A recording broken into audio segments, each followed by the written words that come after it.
Hello guys, gawa tayo ng pandikuko. Pandikuko guys, ito na yung 1 cup na milk. At lagyan natin ng 2 teaspoon of active dry yeast. 1 or 7 grams. Hindi man to, 10 grams man to guys, iubos natin. Ayan. Tapos wala man tayong brown sugar. Lagyan na natin ng white sugar.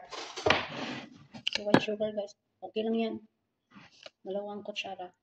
At haluin.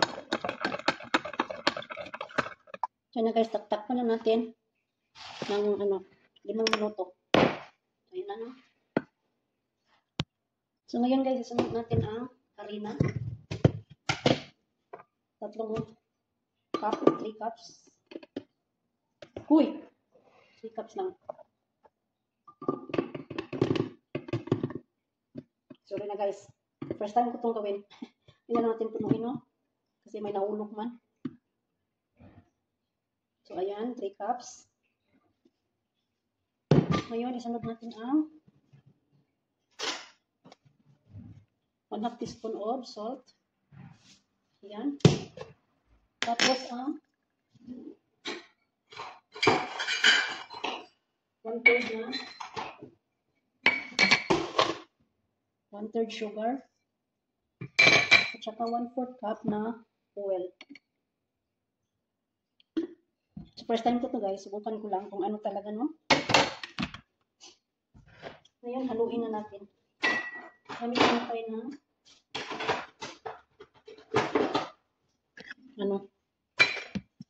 panghalo. So, mano-mano man tong akin guys. So, ganyan lang siya. Gamitin lang dito. Spatula. Kahoy, no? Ngayon, ganyan lang siya. Ano lang yung mantika basta flour. Yan. So na guys, handa na. Nag-bubbles na siya. Ilagay na natin dito sa ating dough. Mix lang natin, no? Yan.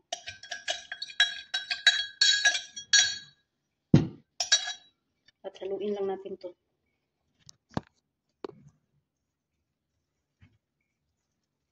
No? Haluin ko lang. So nasa guys, basa-basa talaga, no? So ito yung nakita ko sa video na aking kinapin, no? Ginaya. So ngayon maglagay tayo ng ating mantika sa ating kamay at iyan na natin siya, haluin yun gamit ang ating mga kamay. Ayan. So mantika. Ganyan.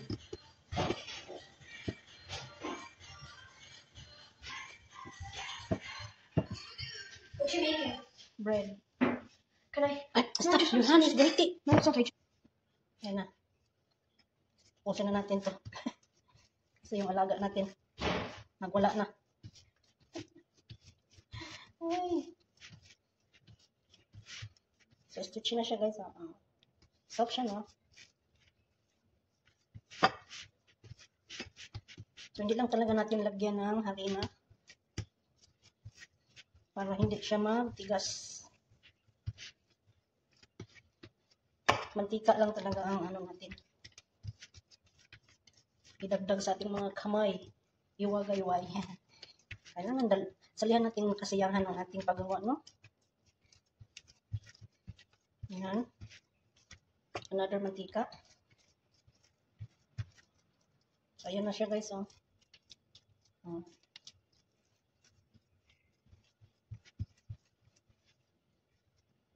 Ayun. Ito natin siya ilagay. Lagyan natin din ng mantika. Oily siya. Kinamlan oily.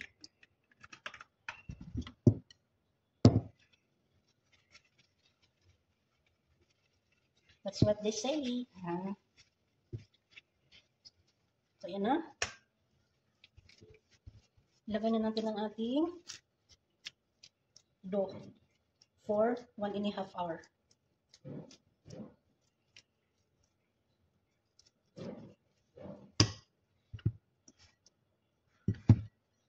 Ayan. At ibaliktad natin. Ayusin lang natin.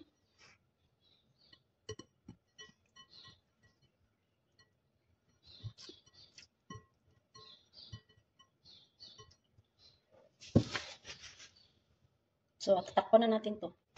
Takpan na natin ha.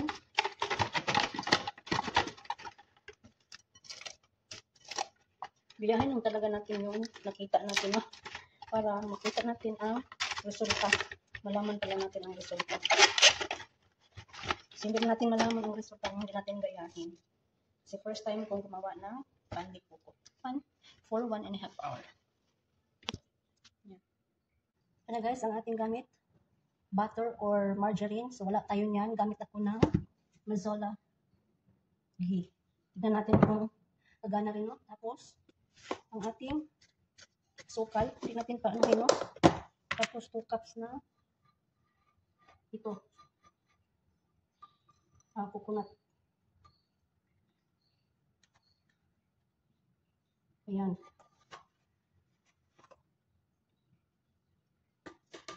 So, ayan na ang ating coconut, dried coconut. Ngayon, haluin lang natin. Siyempre, hindi natin siya lutuin masyado. Ito na ang coconut natin, guys. Feeling not the right woman. So, ayun, nahanda na siya. So, hinta na lang tayo sa ating. See you later. So, guys, pagpatuloy na natin ang ating ginawa. Wow, ang laki niya. Oh, nagbubul talaga siya. Perfect. Tapos, idiin-diin lang natin siya. Lagyan natin yung bubbles niya. Ayan. Yung kamay, lagyan ng mantika.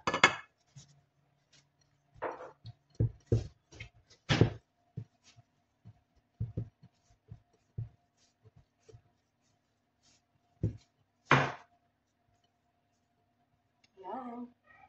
Ayan na, guys.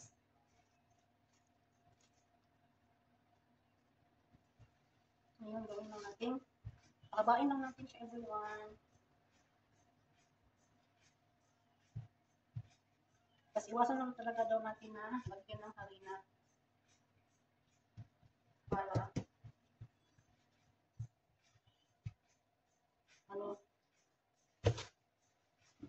hindi tawag niya.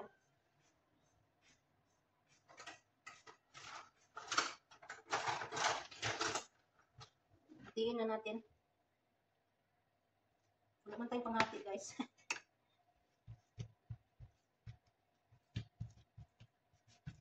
Yan o.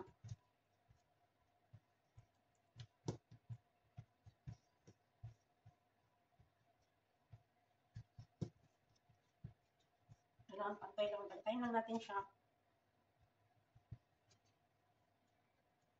Yan, hati-hatiin na natin siya, guys. Hawakan lang natin kasi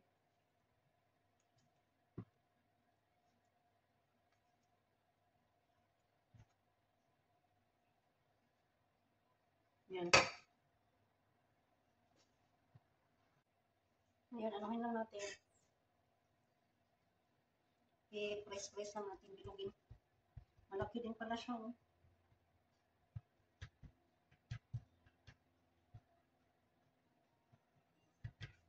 Tapos, ang ating niyog.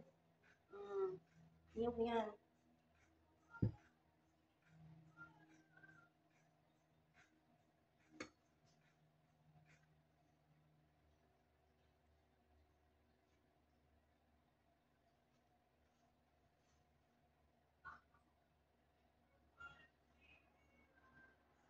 So, ayusin lang natin.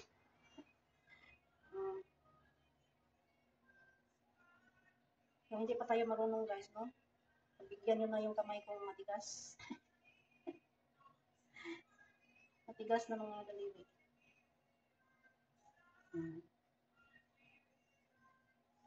Sobrang ganipis din. Kailangan papatapalan ng kunti para. Kaya nasiri man siya, nasiri. So, yun guys, patuloy natin mamaya. Ito. Yan na, oh, 18 piraso.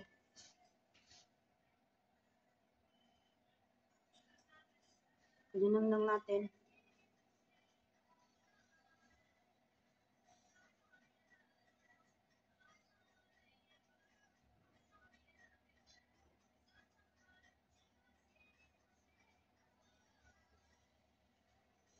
Guys, lagyan na natin ng itlog.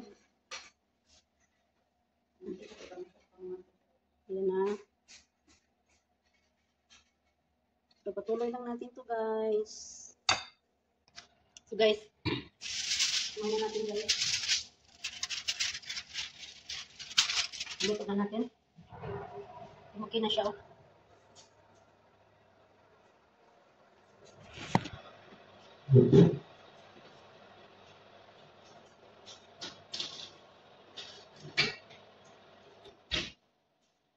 See you for about 20 to 25 minutes. See you later. Hello guys, luto na guys.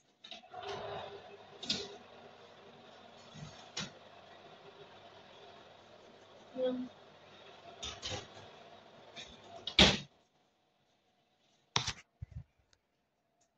Hoy. Ginoo ko. Yan. Ang ating kuko. Anong di kuko? Ito pala siya. So guys, tingnan natin kung anong resulta nito guys. Oh. Okay lang siya. Malambot siya guys. Parang ganito yung nakita ko sa video. Pero mainit siya. Brown. Hindi brown ang ano natin. Ayan na siya. Kasi hindi brown sugar ang gamit natin. White sugar. So ayan ang kasama natin. Puti. Feeling ko perfect. Maganda yung recipe na nakita natin guys. Nahulog ng palaman. So subukan natin. Subok natin.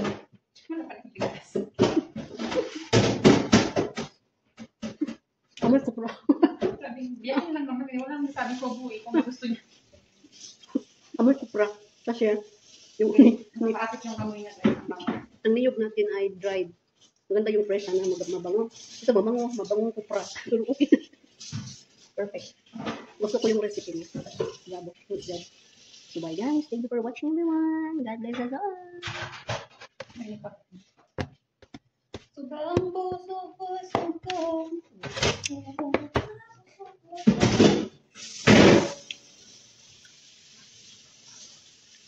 Yaw, wala pang COVID nila.